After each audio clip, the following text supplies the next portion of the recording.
अस्सलाम वालेकुम नाजरीन, मैं हूं ज़फ़र अब्बास नकवी, आपका होस्ट अपने प्रोग्राम JIT में। JIT प्रोग्राम में हम आपको तफ्तीशी निकात बताते हैं और मुख्तलिफ़ तफ्तीशी अमूरात के मतलब आपको आगाही बख्शते हैं और आपको गाइड करते हैं, आपकी कैपेसिटी बिल्डिंग करना चाहते हैं। और इसके अलावा हमारा मोटो, हमारा मकसद ये है कि पाकिस्तान में मनशियात के ख़िलाफ़ जंग में तफ्तीशी एजेंसियाँ नॉलेज के साथ मुकम्मल एक्विप हों और बेहतर से बेहतर तरीके से अपनी कार्रवाई को करें और मुजरमान को कैफरे करदार से दो चार करें और उनको लाजमन वो कन्विक्शन की तरफ लेके जाएं। आज हमारा टॉपिक होगा मनशियात के मुकदमात की तफ्तीश में मुहर्रर का किरदार, वो अपने आप को किस तरीके से दुरुस्त कर सकता है, उसने कौन कौन से इंदराजात करने होते हैं। थाना का मुहर्रर एक कलीदी ओहदा रखता है, उस मुहर्रर के क्या किरदार हैं, क्या क्या कोशिश होनी चाहिए और मुहर्रर को कौन सी गलतियों से इज्तनाब करना चाहिए। आज का हमारा टॉपिक होगा मुहर्रर के हवाले से। तो शुरू करते हैं। मुहर्रर का आपने देखना है कि मुहर्रर का बवक़्त हवालगी, नमूना व माल मुकदमा बयान ज़िमनी नंबर 1 के हमराही दर्ज कर लेना चाहिए।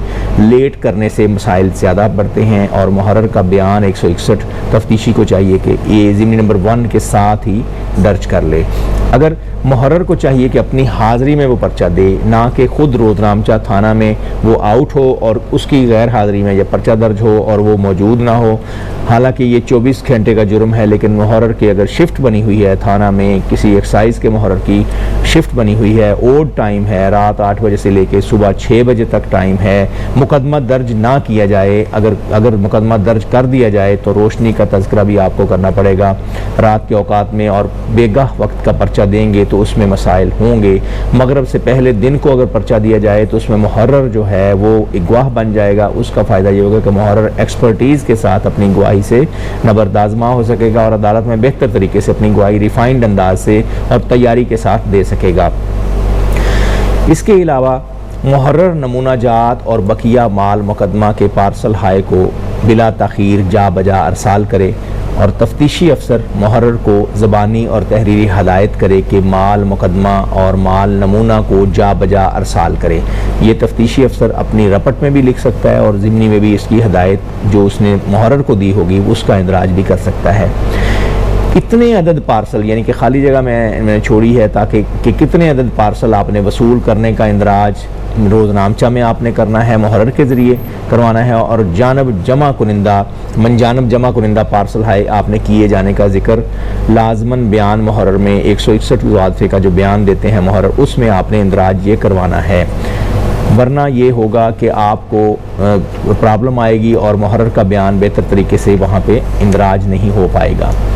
मुहर्रर की मनशियात वसूली की तारीख़, इस्तगासा पर उसके दस्तखत की तारीख़ और ज़िमनी में मुहर्रर को हवालगी की तारीख़ में हरगज़ फ़र्क ना हो। बहुत इंपॉर्टेंट नुक्ता मैंने आपको अर्ज़ किया है कि मुहर्रर की मनशियात की वसूली की तारीख़, जिस वक़्त वो मनशियात वसूल करता है और अपने माल खाना में संभालता है और रखता है आइंदा ट्रांसमिशन के लिए, ऑनवर्ड सबमिशन के लिए, और इस्तगासा पर इसके दस्तखत की तारीख़ और ज़िमनी में मुहर्रर को हवालगी की तारीख़ में फ़र्क हरगज़ ना हो, कॉन्ट्रडिक्शन ना आए। रोज़नामचा में वक़्त और तरतीब रपट आए, बवक़्त वक़ुआ बरकरार रखें। इसी तरह रात के औकात में अगर हाज़िरी मुहर्रर रोज़नामचा ना हो सके, इंश्योर ना हो सके, मुहर्रर घर को चला गया, रपट लिख कर रवाना हो गया है, शिफ्ट सिस्टम है, तो आपने नायब मुहर्रर का नाम बतौर गवाह लिखना है, ना कि मुहर्रर का जो कि शिफ्ट छोड़कर घर चला गया है या आराम कर रहा है या उसकी रपट लिखी गई है वो आउट हो चुका है ड्यूटी से, तो आपने ऐसा नहीं करना। मुहर्रर को आपने बतौर गवाह नहीं लिखना, अलबत्ता नायब मुहर्रर को बतौर गवाह और जमा कुनिंदा मनशियात के पार्सल्स और नमूना जात बगरज रखे जाने माल खाना में, थाना के माल खाना में, एक्साइज के थाना के माल खाना में, तो वो आप ये लिख सकते हैं। मुहर्रर का नैब मुहर्रर का बयान आप लिख सकते हैं और उसको बतौर गवाह भी रख सकते हैं। कार्बन कापी इस्तगासा पर FIR दर्ज करने वाले मुहर्रर का और FIR इंदराज की रपट दर्ज नहीं करनी है आपने। असल तहरीर इस्तगासा और नकल पर मुकदमा नंबर, जुर्म वगैरह दर्ज नहीं करना। दर्ज आपने करना है असल तहरीर इस्तगासा पर और नकल पर मुकदमा नंबर, जुर्म वगैरह दर्ज करवाना है, आपने ये लाजमी करवाना है और मुहर्रर को ये नोटिस में होना चाहिए कि ये चीज़ दर्ज कर दी गई है कि नहीं दर्ज कर दी गई। इस मामले में ओमिशन नहीं चलेगी। दिन की रोशनी में बरामद करने के बाद NI के तफ्तीशी को आप बतलाएंगे कि आपने मुकदमा की तफ्तीश करनी है, ये मुहर्रर ने करना होता है और उसको चाहिए कि बर वक्त ये काम कर ले। जितने पार्सल मुहर्रर के हवाले किए जाने का जिक्र ज़िम्नी में किया जाए, इतने ही पार्सल मुहर्रर के बयान 161 ज़वादफ़े में भी वाज़े कर दिए जाएँ और बतला दिए जाएँ। और हत्तल मकदूर कोशिश करें कि सिर्फ मुहर्रर असल मुहर्रर को, ना कि नायब मुहर्रर को या मदद मुहर्रर को माल मुकदमा हवाले बर मौजूदगी थाना किया जाए। और ऐसा ज़िम्नी में भी आप लिखेंगे। आई तफ्तीशी और मुहर्रर रोज़नामचा के मुताबिक गवाही देगा और नायब मुहर्रर जिसको हवाले माल किया गया था इसका नाम भी वाज़े अदालत को बतलाएगा। अगर नायब मुहर्रर को हमने गवाह रखा हुआ है तब। मुल्ज़मान के अंदराज सज़ायाबी के हवाले से मुहर्रर का क्या किरदार है, ये बहुत इंपॉर्टेंट किरदार रखता है, कार्डिनल रोल रखता है, वेरी प्रिंसिपल रोल रखता है कि इंदराज सज़ायाबी मुकदमात मनशियात में आपने किन किन जगहों पे इंदराजात करने हैं, रिकॉर्ड थाना में तकमील किस तरह करनी है। मुहर्रर ने इंडेक्स FIR पर इंदराजात करने हैं, तकमील सज़ा स्लिप पर इंदराजात करने हैं, इंडेक्स मिसल पुलिस पर इंदराजात करने हैं और रजिस्टर हिस्सा पंजम पर आपने इंदराजात करने हैं। ये इंदराजात ओमिशन नहीं करनी और भूल नहीं जाना, गफलत नहीं करनी। इस मामले में अगर कोताही मुहर्रर करेगा तो मुल्ज़मान के दोबारा पकड़े जाने पर इन्हें ये चीज़ फ़ायदा मिल जाता है, इन्हें ये चीज़ फ़ायदा दे देती है, उनका रिकॉर्ड थाने में वाज़े नहीं होता। मुद्दई मुकदमा की रवानगी पर्चा दर्ज होने से एक यौम या इससे ज़ायद कबल की ना की गई हो। मुहर्रर कई बार रवानगी हुई होती है और पर्चा दर्ज करते हैं मुद्दई की तरफ से, वो एक दिन पहले की रवानगी की गई होती है थाना के रोज़नामचे में, तो उसी तरह वो आके वापसी पे अपनी रपट लिखता है और अपनी रपट लिख कर या रेड की रपट दोबारा फिर लिख देता है, रेड पर जाने की, और बाद में वापसी पे आके पर्चा दर्ज करने की रपट तफ्तीशी या मुद्दई लिख देता है। ये ऐसा नहीं होना चाहिए। उसकी असर नौ ताज़ा रपट लिखी जानी चाहिए, वो बहुत ज़रूरी है, और ये रपट ताज़ा कर ली जानी चाहिए। ये ना हो कि उससे एक दिन पहले, रेड से एक दिन पहले या पर्चा दर्ज होने वाले दिन से एक दिन पहले आपने ये रपट दर्ज कर दी गई हो। रजिस्टर नंबर 19 का इस्तेमाल मुहर्रर कैसे करेंगे, इसकी मद नंबर का इंदराज खाना नंबर 5 में भी आप करेंगे। मुहर्रर साहबान बवक्त दाश्त व जमा कराने जमा शुदगी माल मुकदमा और उस शख्स का नाम यानी कि उस IO या तफ्तीशी अफसर या उस मुद्दई का नाम आपने लिखना है, वसूल कुनिंदा जो आपसे वसूल कर रहा है, और जमा कुनिंदा अफसर का नाम भी आपने खाना नंबर 7 में रपट रोज़नामचा में लिख कर वाज़े किया जाएगा।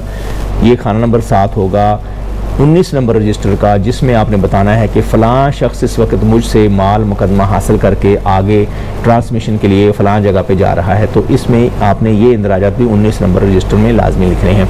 और तारीख़ जमा शुदगी और दोबारा वसूली, अगर वो नमूना जमा ना हो पाए तो वापस आके दोबारा फिर जमा कराएगा, उसकी भी आपने दोबारा फिर लिखना है, तारीख़ और रपट भी लिखनी है, और साथ में आपने 19 नंबर में दोबारा वसूली की रपट भी लिखनी है, और रोज़नामचा में आपने एक इंदराजात करने हैं इसी हवाले से कि वापस आ चुका है तफ्तीशी, ये माल मुकदमा जमा नहीं हो सका, आइंदा दोबारा फिर इसके हवाले किया जाएगा।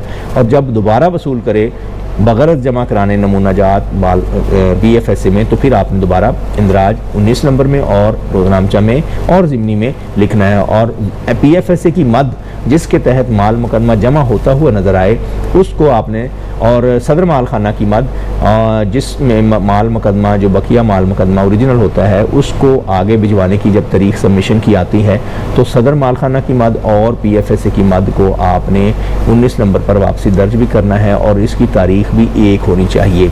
ये मुहर्रर के इक़दाम हैं। मज़ीद हम आपको बताते रहेंगे अपने इस सेगमेंट में, और इस एपिसोड में मुहर्रर के मुतल्लिक़ हम आपको बताते रहेंगे कि मुहर्रर का क्या किरदार है और कितना इंपॉर्टेंट किरदार मुहर्रर प्ले कर सकता है, और अगर कई ओमिशंस मुहर्रर कर जाए तो उनके क्या असरात होते हैं, मुहर्रर को क्या क्या मामलात में एहतियात बरतनी चाहिए। आज का प्रोग्राम उम्मीद है नाज़रीन आपको बहुत पसंद आया होगा। अगर आपको हमारा चैनल पसंद आया है और हमारी प्रेजेंटेशन पसंद आई है, हमारा कंटेंट पसंद आया है, हमारा रिसर्च, हमारी प्रेजेंटेशन पसंद आई है, तो प्लीज़ हमारे चैनल को लाइक कीजिएगा, सब्सक्राइब कीजिएगा और इसको शेयर कीजिएगा दोस्तों में, और कमेंट बॉक्स में अपने कमेंट ड्रॉप कीजिएगा। अगर आप हमारी तफ्तीश से, हमारी इन्वेस्टिगेटिव स्किल्स जो आपको हम टीच कर रहे हैं, हम आपको ट्यूटोर कर रहे हैं, ट्यूटोरियल्स में अगर आपको पसंद आ रहे हैं और नहीं अगर आपको पसंद आ रहे हैं या उस मुतालिक आप कमेंट कीजिएगा। अगर आप इसमें तरमीम करना चाहते हैं, इजाफा करना चाहते हैं, आपके पास कोई तजर्बात हैं तो उनको शेयर कीजिएगा और फीडबैक ज़रूर दीजिएगा। साथ साथ अगर आप हमारे साथ हमरा मिलके नारकोटिक्स के ऊपर, नारकोटिक्स पे कंपेन लॉन्च करना चाहते हैं, नारकोटिक्स के ख़िलाफ़ माशरे में आगाही कंपेन लॉन्च करना चाहते हैं, तो सैयद ज़ुल्फ़िकार हुसैन गिलानी, सैयद मोहसिन गिलानी गड़ी शाहू में, लाहौर में इनका NGO है जिसके साथ मिलके कोऑर्डिनेट करके आप मुख्तलिफ सिम्पोजिया करा सकते हैं, वॉक्स करा सकते हैं और तालीमी इदारों में आप मुख्तलिफ लेक्चर्स डिलीवर करवा सकते हैं। और उनका training, drug reduction training, drug advisory जो NGO है वो काम कर रही है, उस हवाले से हम आपसे अर्ज़ करते रहेंगे। आज का प्रोग्राम देखने का शुक्रिया। अल्लाह हाफिज़।